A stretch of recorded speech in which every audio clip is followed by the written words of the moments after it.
ये कहानी है आपकी, हमारी और पृथ्वी पर लाइफ के एग्जिस्टेंस की। ये सच है कि जीवन के अस्तित्व को एक अरसा बीत चला है।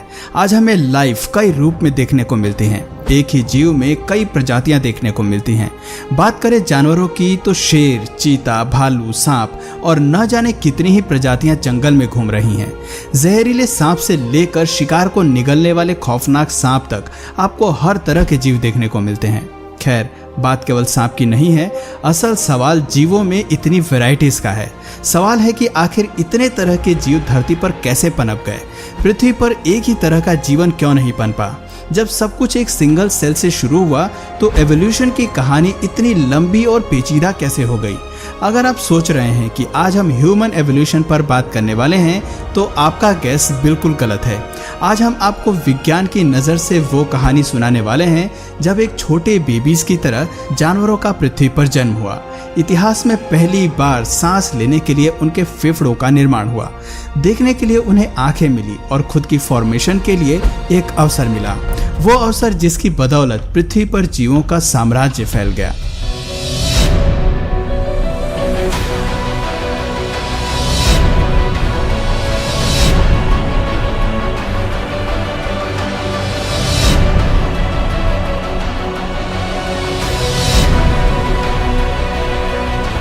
चार बिलियन साल पहले ये है हमारी पृथ्वी, जिसकी सतह पर केवल खौलते लावा के सिवाय कुछ भी नहीं था।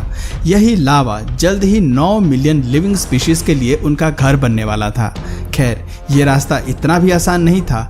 राख से जीवन को जन्म देने के लिए कई घटनाएं होने वाली थीं, लेकिन इनमें सबसे पहला पड़ाव पानी था। एस्ट्रॉइड्स और कॉमेट्स ने भले ही पानी को पृथ्वी पर छोड़ा, लेकिन ये पानी केमिकल्स और ऑर्गेनिक कंपाउंड से भरा था, जिन पर आसमान से कड़कती बिजली का पड़ना बाकी था। लाइटिंग स्ट्राइक के प्रभाव से पानी में मौजूद केमिकल एटम्स ने जुड़कर एक चेन बनाना शुरू किया, जिससे जेनेटिक मटेरियल का निर्माण हुआ। इस मटेरियल का ऐसे खतरनाक वातावरण में बचना हालांकि मुमकिन नहीं था, लेकिन पानी में मौजूद ऑयली मटेरियल की वजह से पहले सिंगल सेल ने पनपना तय किया था। पर अपनी फॉर्मेशन के बाद ये सिंगल सेल कहाँ चुप बैठने वाला था? 3.5 बिलियन साल पहले जेनेटिक मैसेजेस और केमिकल इंस्ट्रक्शंस के चलते इस सेल ने खुद को पहली बार कॉपी किया। ये जीवन की पहली कड़ी थी जिसने पृथ्वी पर कुछ अद्भुत कर दिखाया था। अपने क्लोन को तैयार करके इसने धरती पर जीवन की शुरुआत कर दी थी। तब ये सेल नहीं जानता था कि आगे चलकर इंसान, जानवर, पेड़ पौधे, चिड़िया और मरीन एनिमल सब कुछ इसी से विकसित होने वाले थे।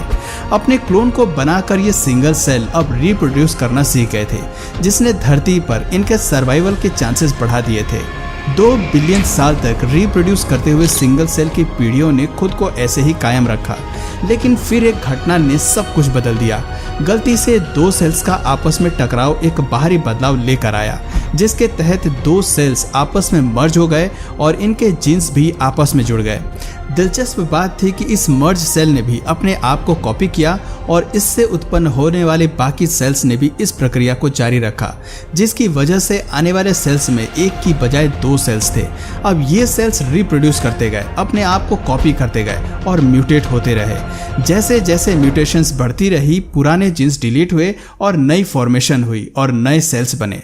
सदियों तक होती इस प्रक्रिया में एक वक्त ऐसा आया जब सेल्स एक दूसरे से बहुत अलग हो गए और इनसे कई बिलियन प्रजातियों का विकास शुरू हुआ।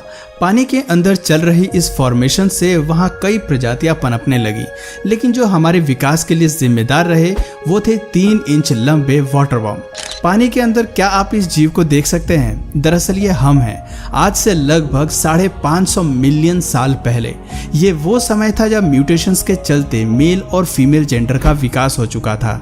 अब हमारा मकसद प्रजनन की प्रक्रिया से अपनी संख्या बढ़ाना था, ताकि ज्यादा से ज्यादा जीन्स को रिप्रोड्यूस कर सकें।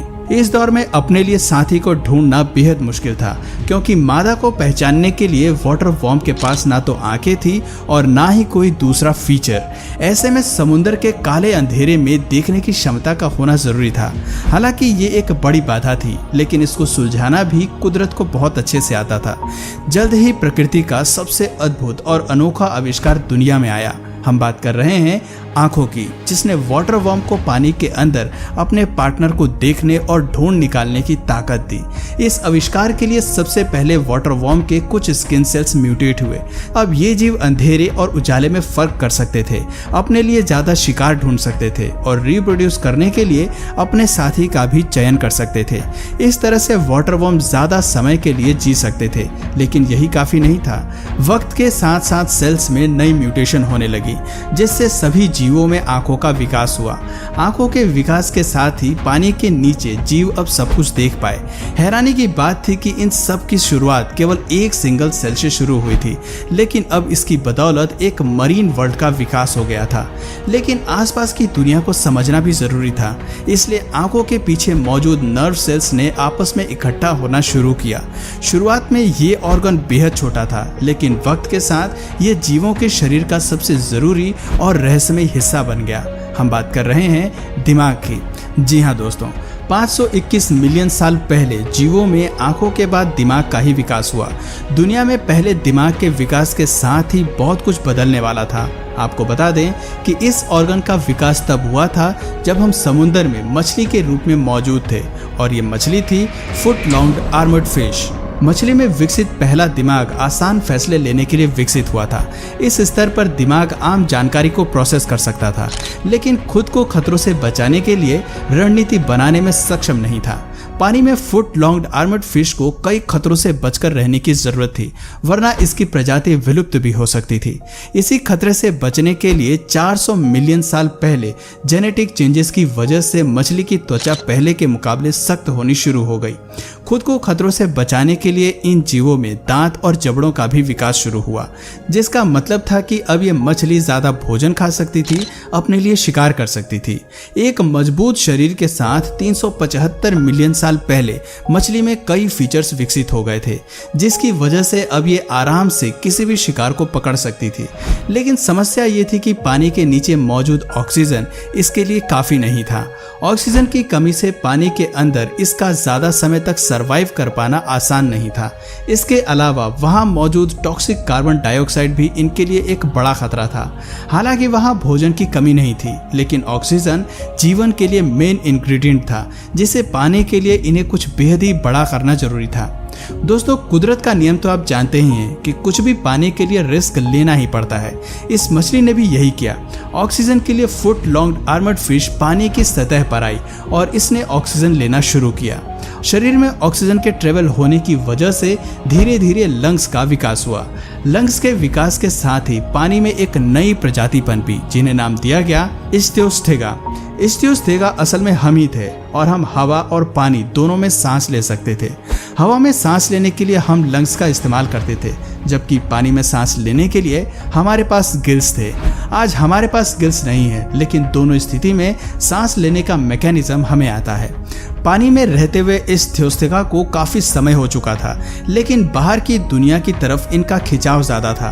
365 मिलियन साल पहले वो समय भी आया जब हमने अपना सर पानी से बाहर निकाला और हमारे सामने मौजूद जमीन की तरफ बढ़ने लगे। ये जगह हमारे लिए अनजान थी, लेकिन दिलचस्प भी। पानी के बाहर आकर हम इतिहास का रुख बदलने वाले थे और जमीन पर उस जीवन की शुरुआत करने वाले थे जो पृथ्वी का इतिहास बदलने वाली थी। फिर वो पल भी आया जब हम पानी से बाहर आए। इस्थियोस्थेगा ही वो पहले जीव थे जिन्होंने बाहर की दुनिया में आकर सब कुछ बदल दिया। लेकिन ये इतना आसान नहीं था। जमीन पर आने की कीमत भी इन्हें चुकानी थी। इनकी नर्म त्वचा सूरज की रोशनी झेलने के लिए नहीं बनी थी, इसलिए जमीन पर इनका विलुप्त होना पक्का था। लेकिन कुदरत इन्हें आसानी से खत्म होने देना नहीं चाहती थी। फिर वो दौर भी आया जब इन जीवों ने धीरे धीरे इस वातावरण में एडॉप्ट करना सीखा। सूरज की रोशनी से बचने के लिए धीरे धीरे इनकी त्वचा सख्त होती चली गई। 340 मिलियन साल पहले हम इस्थियोस्थेगा से कैसिनेरिया में तब्दील हो गए। इसके साथ ही हमें मोटी चमड़ी और पंजों का निर्माण हुआ ताकि हम जमीन की सख्त सतह पर चलने के काबिल हो सकें। धीरे धीरे हमने अपने आप को जमीन के हिसाब से ढाला, लेकिन तपती धूप में अंडों का बचना मुश्किल था। प्रजनन के लिए इस्तेमाल होने वाली पुरानी प्रक्रिया जमीन पर किसी काम की नहीं थी। ऐसे में यहाँ कैसिनेरिया ने प्रजनन की एक नई प्रक्रिया को चुना जो आज भी कायम है। आज भी सभी जीव इस प्रक्रिया से ही रिप्रोड्यूस करते हैं, जिसे हम सेक्स कहते हैं। यहीं से जीवों में सेक्स की प्रक्रिया शुरू हुई। इस प्रक्रिया की जरूरत इसलिए पड़ी ताकि बच्चे एक हार्ड शेल्स के अंदर पैदा हो सकें। ये एवोल्यूशन का एक ऐसा मास्टरपीस था जिसकी वजह से जमीन पर जीवन एक नए सिरे से शुरू हुआ। धरती पर रेप्टाइल्स वो पहले जीव थे जिन्होंने अंडे देने शुरू किए। अंडे देने की वजह से हमें नए बेबीज में जेनेटिक वैरायटी देखने को मिली। इस वैरायटी ने हमारी प्रजाति को मरने नहीं दिया। आपको बता दें कि कैसिनेरिया वो पहले जीव थे जो पूरी तरह से जमीनी सतह पर रहने के लिए एडॉप्ट हुए और इनके बच्चे भी ऐसे वातावरण में आसानी से एडॉप्ट हो गए। ये जीव पृथ्वी के खुले वातावरण में सांस ले सकते थे, चल सकते थे और खुद के वजन को भी संभाल सकते थे। लेकिन एवोल्यूशन की कहानी केवल यहीं तक सीमित नहीं थी। अभी इसके साथ बहुत कुछ होना बाकी था। ये समय रुकने का नहीं था, बल्कि एक ऐसे लाइफ को फॉर्म करने का था जो आगे चलकर पूरे अर्थ को डोमिनेट करने वाला था। ये सब कैसे होने वाला था? आखिर अब कौन से ऑर्गन्स डेवलप होने वाले थे? और एवोल्यूशन की होड़ में अब कौन से जानवरों का एवोल्यूशन होना बाकी था? अगर मैं ये सब इसी वीडियो में बताने लगा तो ये वीडियो बहुत लंबी हो जाएगी। अगर आप कहेंगे तो मैं इसका पार्ट 2 भी ज़रूर बना दूंगा। इसलिए अगर आप चाहें तो कमेंट में पार्ट 2 ज़रूर लिखिए। तो आज की वीडियो में बस इतना ही। अगर इस वीडियो से आपको कुछ नया जानने या सीखने को मिला या फिर इंटरेस्टिंग लगा तो प्लीज़ इस वीडियो को एक लाइक करके अपने फ्रेंड्स और फैमिली में से ज़रूर शेयर करें। और यदि आप इस चैनल पर नए हैं तो प्लीज़ इस चैनल को सब्सक्राइब करके बेल नोटिफिकेशन आइकन को ऑन कर लीजिए ताकि हमारे आने वाले वीडियोज़ आप मिस ना करें। मिलते हैं फिर किसी वीडियो में नए टॉपिक के साथ। तब तक के लिए नमस्कार।